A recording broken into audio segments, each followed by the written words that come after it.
তাদের যে physical strength এটা তোমাদের মধ্যে নাই। যদি আবারও মুক্তিযুদ্ধ হয় তোমরা কিছুই করতে পারবে না দেশের জন্য। ওটা পেঁচার পরে লাভ নাই যে সোনার প্রজন্ম তৈরি করতেছে, এগুলো বোগাস কথাবার্তা।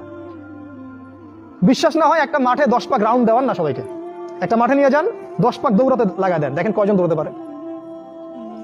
তোমাদের শারীরিক শক্তি ওরা নষ্ট করে দিয়েছে। এটা একটা তোমাদের রুটিনটা ওরা চেঞ্জ করেছে। তোমাদের হাতে ধরিয়ে দিয়েছে smartphone, laptop, internet, Facebooking, YouTubing, সারা দিন সারা রাত ওই মোবাইলের পিছনেই বসে আছে। আমি শহরের ছেলে তো, আমি তো আরো ভালো জানি আপনাদের চাইতে। রাস্তায় হাঁটি, মাথা উপরে তুলে হাঁটে না, মাথা নিচের দিকে তুলেই হাঁটে। কার সাথে ধাক্কা লাগছে, কার সাথে কি হচ্ছে টেরই পায় না। শারীরিক শক্তি তোমাদের নষ্ট করেছে। আরেকটা কাজ তারা করেছে, আমরা যে খাবার খাই সেই প্রত্যেকটা খাবারের মধ্যে তারা এমন কিছু পয়জন ঢুকিয়ে দিয়েছে যার মধ্য দিয়ে এমন জটিল জটিল রোগ ব্যাধির সৃষ্টি হচ্ছে যেটা আগের 50-100 বছর আগে ছিল না। বিশ্বাস না হলে আপনি চেক করে দেখেন। এখন যত খাবার তোমরা খাও, বাইরের খাবার, ম্যানুফ্যাকচার্ড খাবার, এই প্রতিটা খাবার তোমাদের শরীরের জন্য ক্ষতিকর। যা খাচ্ছ বাইরের ম্যানুফ্যাকচার্ড, এই যে ড্রিঙ্কস গুলো খাচ্ছ, এই যে ফুডগুলো খাচ্ছ, ফাস্টফুড খাচ্ছ, এই যে হোটেলগুলোতে খাচ্ছ, হাইজেনিক কোনো খাবারই তোমরা খাচ্ছ না।